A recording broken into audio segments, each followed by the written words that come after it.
하나님께서 즐거운 함성 중에 올라가시며 여호와께서 나팔 소리 중에 올라가시도다.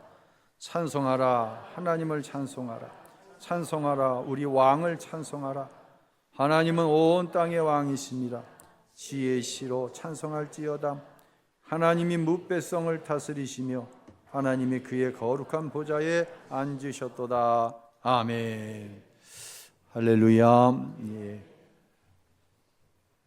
요즘 교회에서 봉사하시던 부서별로 사무총회를 앞두고 또 사무총회에 맞춰지고 식사를 같이 하는 모임을 갖고 있습니다.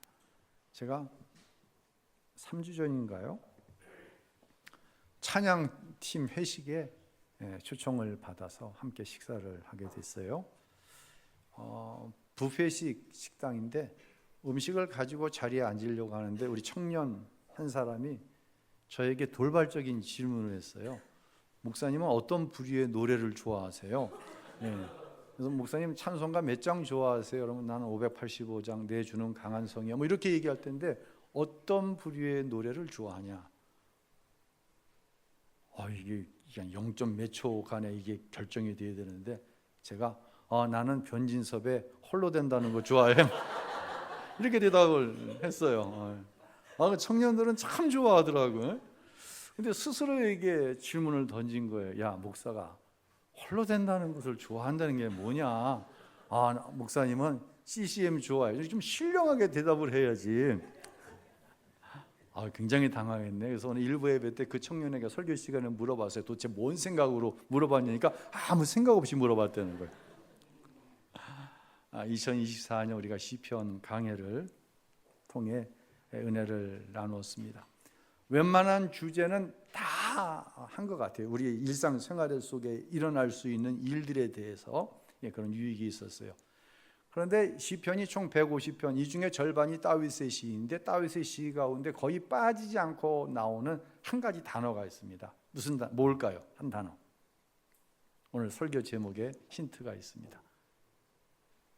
이 정도 얘기하면 찬양. 세번역에는 현재 우리가 쓰고 있는 개역개정에는 찬송, 세번역에는 찬양. 똑같은 의미로 우리가 볼 수 있을 것입니다. 오늘은 이 찬양에 대한 이야기를 하고 아마 시편이 맞춰지지 않을까 싶습니다. 여러분, 찬양이란 뭡니까? 우리가 그냥 배운 것은 곡조 있는 기도다. 근데 제가 최근에 설교를 준비하면서 정보를 제공하는 설교는 좀 지양해야 되겠다. 정보가 우리의 삶을 변화시키지 못하고 정보는 교리적으로 체계를 갖게 할 뿐이지 찬양이란 곡조 있는 기도입니다. 이게 무슨 감동이 있어요? 그래서 할 수만 있으면 찬양이란 무엇인가가 아니라 나에게 찬양이란 무엇인가? 여러분에게 찬양이란 무엇입니까? 여러분에게 찬양이란 뭐예요? 기도는요, 곡조 있는 기도다 이렇게 우리가 흔히 배웠는데 기도는 나의 하나님을 향한 나의 생각도 말씀드리고 나를 향한 하나님의 생각도 내가 듣는 게 기도다 여러분에게 말씀을 드렸어요. 하지만 기도는 다분히 내 원함을 하나님께 구하는 게 기도예요. 그러면 찬양의 곡조 있는 기도면 찬양을 통해서 곡조를 통해서 내 무엇인가를 구하는 게 되어버리잖아요. 근데 찬양은 그런 게 아니에요. 찬양은 하나님께 영광을 올려드리는 거예요. 예배를 통해 하나님께 영광을 올려드리는 거예요. 그래서 내가 경험한 찬양이란 무엇인가를 말씀을 드린다고 한다면 곡조가 있는 간증이다. 지난 주일날 우리 시온 찬양대가 찬양을 하는데 찬양의 가사가 이래요. 날 기도하게 하시려고 내 삶에 잠깐 하나님께서 평안을 가져가셨습니다. 하나님께서 나로 하여금 기도하려고 잠깐 내 삶에 폭풍이 있게 하셨습니다. 얼마나 놀라운 간증입니까? 평안을 빼앗겨 버렸어요. 무엇인가? 근데 그 이유가 하나님 앞에 무릎 꿇어 기도하게 하시려고 한다 함이라는 거예요. 간증이죠. 찬양은요 결코 억지로 안 돼요. 제가 이렇게 강단에서 여러분 찬양하는 모습을 보면 정말 다양합니다. 눈을 감고 찬양하시는 분, 손을 들고 찬양하시는 분, 어깨춤을 추면서 찬양하시는 분, 입을 크게 벌려 찬양하시는 분, 반면에 그냥 생각은 다른 데가 가 있고 그냥 입말 조물조물. 아, 저분 생각이 다른 데가 있구나. 다 보이죠, 여기서는요. 그게 찬양이 아니란 얘기. 2002년 월드컵 때를 한번 비교해 볼게요. 이탈리아전에서 안정환 선수가 헤더로 골을 넣었을 때, 대한민국이 흔들렸습니다. 아마 지진 계측기로 재보면 진도 몇이 나올 것 같아요. 설기현 선수가 역전골을 넣었습니다. 그땐 진짜 지진이 일어난 것 같았어요. 누가 시키지 않는데도 대한민국 사람이라고 한다면 저마다 환호성을 쳤습니다. 이게 찬양입니다. 하나님께서 나에게 하신 일에 대한 반응으로서의 찬양. 하나님이 나에게 이런 어려운 연약함을 주셨는데 이 일에 대한 분명한 하나님을 향한 신뢰를 통해 나오는 찬양. 이게 찬양이에요. 여기서 좀 더 깊은 얘기를 해볼까요? 이 영화나 연속극에 같이 주인공으로 나왔다가 아니면 같이 출연을 했다가 연인이 되고 결혼으로 발전하는 그러한 탤런트들이 많이 있습니다. 옛날 얘기해 볼게요. 1963년도에 클레오파트라라고 하는 곳에 우리가 옛날 사람이라고 하면 다 아는 리차드 버튼과 엘리자베스 테일러가 주연으로 나왔어요. 영화 가운데 연인으로 나왔다가 진짜 연인으로 발전을 했어요. 좀 앞으로 당기면 2005년 좀 제목이 긴데 미스터 앤드 미시스 뭐예요? 스미스라고 하는 영화에 누가 나왔어요? 여러분이 좋아하는 브래드 피트와 입술이 두꺼운 여자 안젤리나 졸리가 나왔습니다. 둘이 어떻게 됐어요? 결혼을 했어요. 참 이러한 어떤 심리적인 상태를 심리학자인 로버트 앱스타인이라고 하는 사람이 연구를 했어요. 전혀 모르는 사람들을 불러 모아가지고 짝을 지어줬어요. 그래서 함께 호흡하게 하고 서로가 눈을 깊이 응시하게 하고 신체가 닿지 않을 정도로 가까이 앉혀놓고 어떤 일을 하게 하고 식사를 하게 하고 차를 마시게 하고 그 결과 아주 깊은 친밀감이 형성되었다는 거예요. 그건 누군가는 시키지도 않았는데 키스에 이르기까지 했다는 거예요. 여러분 남의 눈 조심해서 보세요. 특별히 이성 간에는 눈 조심해서 봐야 돼. 옛날 어른들이 뭐 맞았다고 그래? 어떻게 그렇게 잘 아세요? 눈 맞았다고 그랬어. 눈 맞는 거예요. 내가 김선미 권사님 이렇게 쳐다보는 거예요. 쳐다만 봐야지 눈이 맞으면 안 돼. 찬양은요, 제 경험으로는 하나님의 눈과 내 눈이 마주치는 거예요. 제가 이 글을 읽으면서 왜 이 이야기를 하냐면 예수님께서 잡히셔서 가야바의 뜰에서 신문을 받으시는 그때에 베드로가 예수님을 3번 부인합니다. 그 순간 예수님께서 멀찍이 떨어져 있는 베드로를 쳐다보십니다.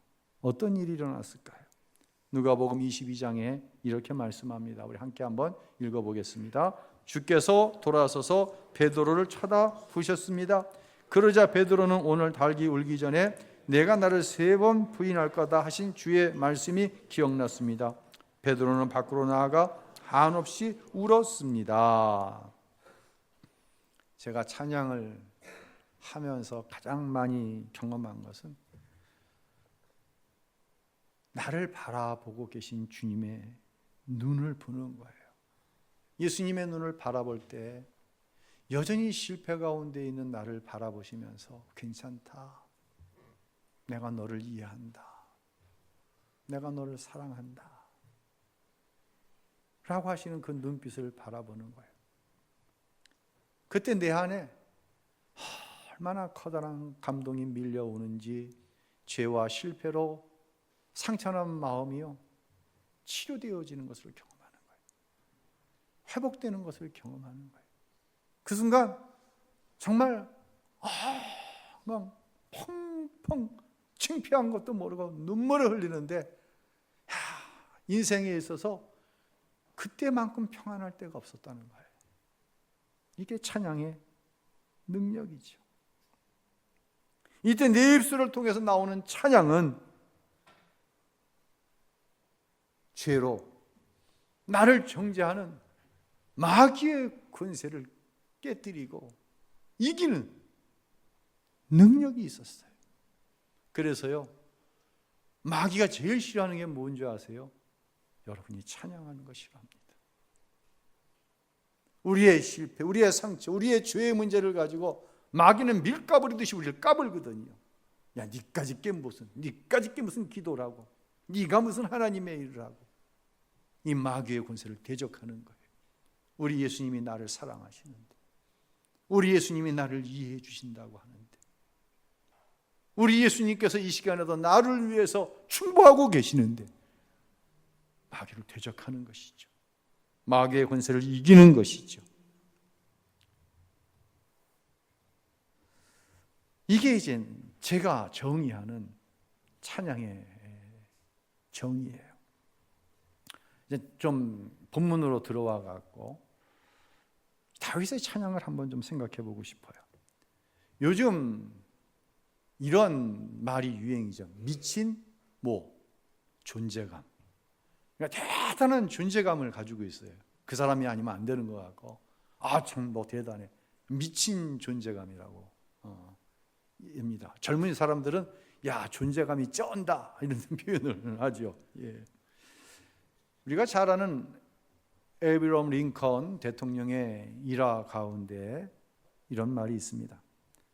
당시 국방 참모였던 에드윈 스탠턴이라고 하는 사람이 링컨의 정책을 보고 어떻게 그런 바보 같은 이야기를 내어놓지, 정책이라고 이런 얘기를 했어요. 이 이야기를 링컨이 전해 들은 거예요. 링컨은 전해 들은 이야기에 대해서 이렇게 반응을 합니다. 스탠턴 경이 바보 같은 소리라고 한다면 그것은 정말 바보 같은 소리가 맞습니다. 왜냐하면 이 분야에 대해서 스탠턴 경은 저보다 훨씬 더 전문가이기 때문입니다. 대통령이라고 하는 존재감을 내려놓는 것이죠. 링컨이 왜 위대합니까? 링컨이 어떻게 노예 해방이라고 하는 큰 일을 해낼 수 있었을까요? 그의 존재감 때문에요? 아닙니다. 오히려 그 존재감을 내려놓는 리더십이 그로 하여금 노예 해방이라고 하는 큰 일을 해낼 수 있게 했다고 하는 것이죠. 다윗은 어땠습니까?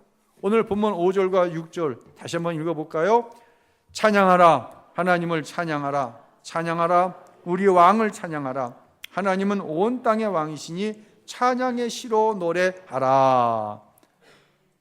예배와 찬양에는 한 가지 대원칙이 있습니다. 예배의 주인공, 예배를 통해 영광 받으실 분은 오직 누구예요? 하나님 한 분이셔야 합니다. 설교하는 설교자가 아닙니다. 노래하는 찬양대가 아닙니다. 기도하는 기도자도 아닙니다. 여러분도 아닙니다. 찬양은 누가 영광 받으시는 거예요? 역시 하나님 홀로 영광 받으시는 것입니다. 다윗의 위대함은요, 오직 하나님을 찬양하라. 우리 왕을 찬양하라. 하나님은 온 땅의 왕이시니 찬양의 시로 노래하라. 오직 하나님만 찬양하고 있는 거예요. 다윗이 누굽니까? 이스라엘의 위대한 왕이잖아요. 다윗이요, 위대한 왕이었지만 두 번의 실패를 경험합니다. 첫 번째 실패는 부하 장수의 부인인 바세바를 취한 실패가 있었고요. 두 번째 실패는 자신의 군사의 수를 자랑하고 싶은 마음으로 인구 조사를 했을 때 하나님 앞에 책망을 당하고 징계를 당합니다. 두 순간 모두 자신의 왕으로서의 무소 불위의 권력이 있다는 존재감에 도취되어 있을 때 이러한 죄의 실패를 경험했던 것입니다. 마귀가 그때 역사했던 것입니다. 에스겔서 28장과 이사야서 14장에 보면 루시퍼라고 하는 천사장에 대한 이야기가 나옵니다. 루시퍼는 원래 하나님의 보좌 앞에서 하나님을 찬양하는 찬양대의 지휘자 역할을 했던 것이 루시퍼라고 하는 천사입니다.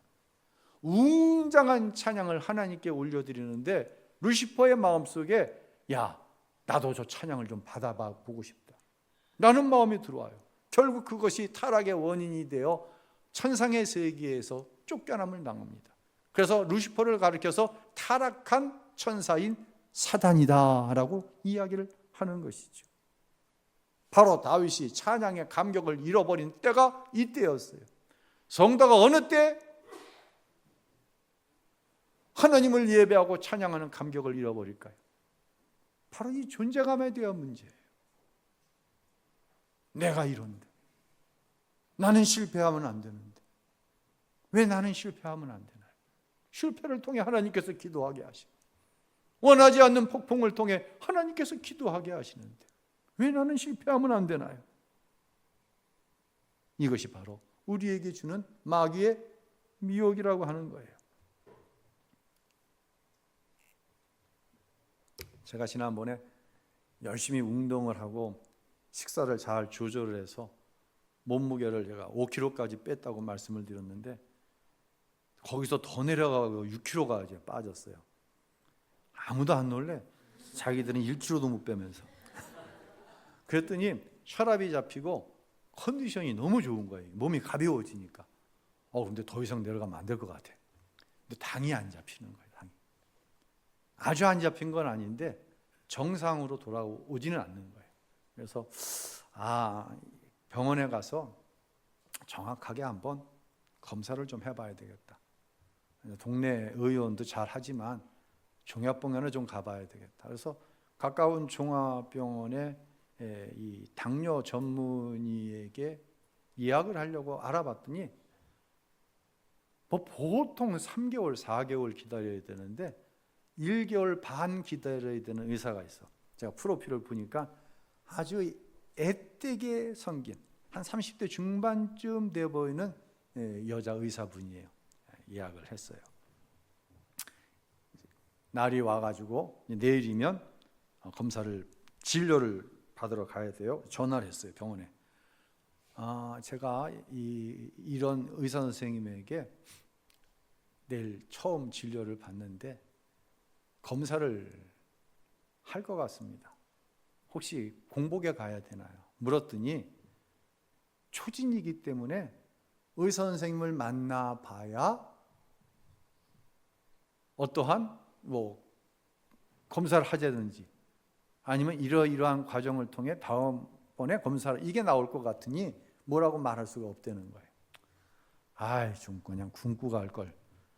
배가 고프니까. 왜냐하면 12시 30분에 체열을 하고 의사는 2시 24분에 진료를 보게 돼 있어. 그럼 너무 배가 고프잖아. 그래서 살짝 먹고 병원을 갔어요. 갔더니 문진이라고 하는 걸 하더라고. 의사가 보기 전에 간호사분이 아주 친절하게 문진을 하는데 식사를 하고 왔냐고 묻더라고. 그렇다고. 그럼 오늘 검사를 못 하겠네요. 이러는 거예요. 그런데 이제 제가 워낙 친절하게 이 얘기를 해주니까 답변을 하고 진료실 앞에 기다리고 있으니까 제 이름을 불러서 진료실로 들어갔어요. 들어가니까 간호사가 여기 앉아 있고 30대 중반쯤 돼 보이는 의사가 다리를 딱 꼬고 앉아 있는 거예요. 근데 내가 여기 앉도록 대부분 환자가 들어가면 여기 앉으세요 그러잖아요. 간호사가 됐든지 의사가 됐든지. 근데 앉도록 눈길도 안 주는 거야. 그러면서 딱 하는 얘기가 식사를 하고 오셨네요. 그런데 좀 언짢더라고. 그래서 내가 사실 어제 이렇게 전화를 해가지고 물었는데 초진이어서 뭐라고 그럴지 모르니 꼭 공복에 오실 필요는 없습니다. 이럴 줄 알았으면 좀 공복에 오라고 안내해 주셨으면 좋을 뻔했습니다. 거기에 대한 대답도 안 해. 대답도 안 하고 다음번에 검사하시지요. 그러는 거예요. 그래서 제가 그럼 언제 검사를 해야 하나요? 하는 대답이 내가 내 진료 시간을 다 알지 못해서 뭐라고 답변 못 드리겠네요. 아이, 꼭 그렇게 이야기를 해야 됩니까? 그러니까 간호사가 저를 이제 밖으로 데리고 나가는 거예요. 그리고 다음 주 수요일 날 12시 반에 와가지고 체열을 하고 소변 검사를 하고 바로 식사를 하시고 1시간 후에 혈당 체크를 하고 뭐 이제 2시 몇 분에 진료를 보시면 됩니다. 그리고 이제 나왔는데 막 짜증이 밀려오는 거예요. 운전을 하고 오면서 아유, 내가 지 아버지 뻘 되는데 아유, 말을 그따위밖에 못해? 아유, 병원을 바꾸든지 의사를 바꾸든지 여러분이 한 번쯤은 다 겪어보셨을 만한 막 이러면서 이제 집으로 돌아왔어요. 그리고 이제 이번 주 수요일이 되었습니다. 제가 아침에 집을 나서면서 제가 갖고 있는 양복 중에 제일 세련되고 제일 고급져 보이는 양복으로 딱 입고 집을 나서는 거예요. 제 아내가 볼 때는 아니, 병원에 검사 받으러 가는 사람이 왜 저렇게 옷을 입고 가지? 그랬을 것 같아. 이제 그렇게 이제 병원에 도착해서 체열을 하고 2시간을 기다려 이제 진료실 앞에서 2시간을 진료실 앞에서 기다렸어요. 이제 제 이름을 불러서 들어갔더니 이 간호사와 의사가 대화를 하고 있어요. 근데 대화의 내용이 이런 거예요. 간호사가 의사한테 야, 네가 그렇게 말했잖아. 간호사가 의사한테. 그러니까 의사가 간호사한테 내가 그렇게 말했어? 제가 앉도록 저한테 능줄도 안 주고 그 순간 제가 확 뭔가가 오는 거예요. 아, 이들이 MZ세대지. MZ세대지. 뭘 기대하는 거야 도대체 내가. MZ세대인데 이들이. 세상에. 그리고 의사는 또 자기 할 말만 하는 거예요. 문진표에 보니 식단이 꽤 좋네요. 저녁 식사를 이렇게 소량만 하시네요. 운동량이 대단하시네요. 그런데 이런데도 당화혈색소가 이 기준에 딱 걸려 있는 걸 보니까 가족력입니다. 두 말도 못하게 하는 거예요. 가족력이라는데 무슨 얘기를 하겠어요? 이어서 얘기를 하는 거예요. 젊은이 같으면은 기준에 걸려 있으니 좀 더 식사와 좀 더 운동량을 늘리고 조심하세요 하면 내려가겠지만 환자분은 나이가 있어서 앞으로 나빠질 일밖에 없습니다. 말을 그따위로 하면 아니 세상에 나이가 있으니 나빠질 일밖에 없다는 거야. 그러니 약을 먹으려는 거야. 그런데 말이에요, 제가 그때 깨달았어요. 나는 이 의사 앞에 뭐일 뿐이야? 당뇨병 환자일 뿐이에요. 무슨 내가 당신의 아버지 뿌리고 내가 목사고 의사 앞에 당뇨병 환자가 무슨 존재감을 얘기해요. 정확하게 진단해주고 정확하게 처방해주면 감사한 거죠. 사랑하는 성도 여러분, 하나님 앞에 존재감이요, 다윗에겐 그런 거 없어요. 시편 전체를 통들어 다윗에게 없는 게 하나가 있어요. 그것이 자신이 이스라엘의 위대한 왕이라고 하는 존재감이 없는 거예요. 자신은 그저 하나님의 통치 아래에 있는 백성이고, 때로는 하나님의 구원하심이 없으면 이방의 침략으로부터 자기를 해하려고 하는 악인들로부터 도저히 구원함을 받을 수 없는 연약한 존재이고, 때로는 자신의 죄로 인하여서 넘어질 수밖에 없는 비참한 존재. 이것이 하나님 앞에서의 다윗 자신이었던 거예요. 하나님은 나의 왕이십니다. 누가 하나님의 은혜를 찬양하는 경험을 할까요? 바로 하나님을 왕으로 삼고 그 통치를 기뻐하는 성도만이 하나님을 찬양하는 줄로 믿으시기를 바랍니다. 이런 성도가 찬양의 능력을 경험하며 살아가는 거예요. 우리는 지금 예수님이 오시는 대림절을 지나가고 있습니다. 빌립보서 2장 6절로 8절에 종으로 오신 예수님에 대해서 이렇게 말씀을 합니다. 우리 함께 읽어보겠습니다. 그분은 본래 하나님의 본체셨으나 하나님과 동등됨을 기득권으로 여기지 않으시고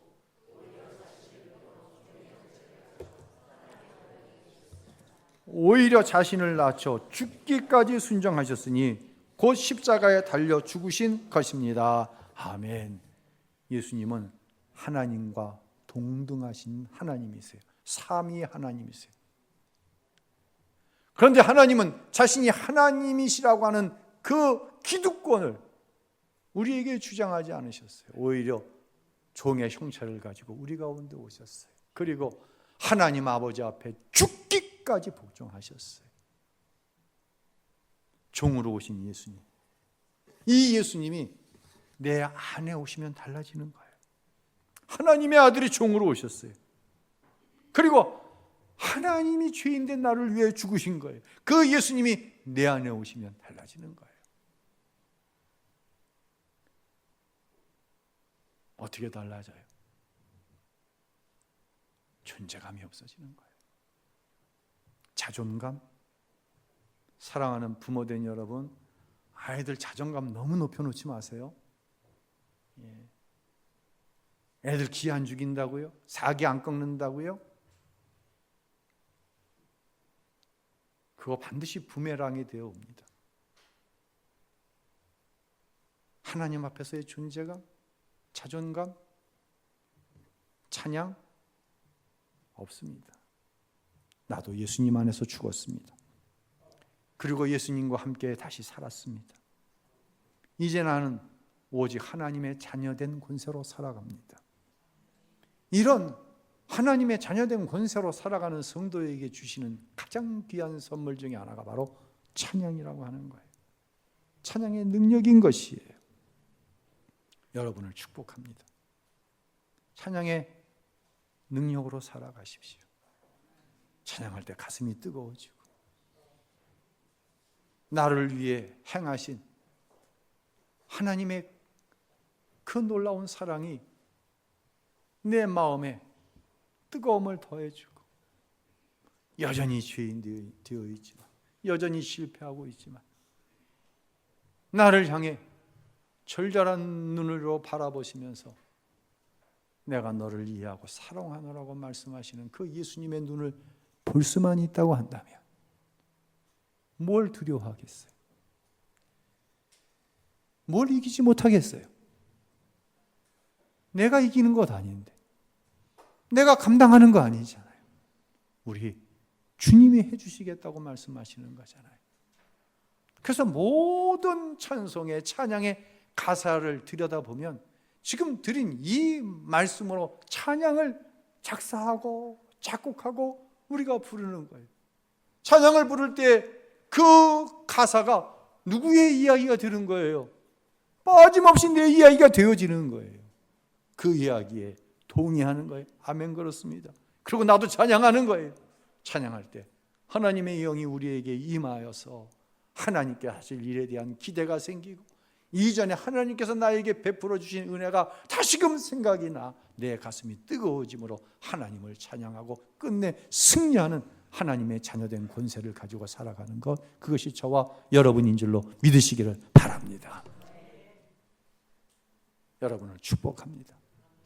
일평생 하나님을 찬양하며 살아가는 사랑하는 모든 성도 여러분들이 되시기를 우리의 왕이신 예수 그리스도의 이름으로 축원합니다.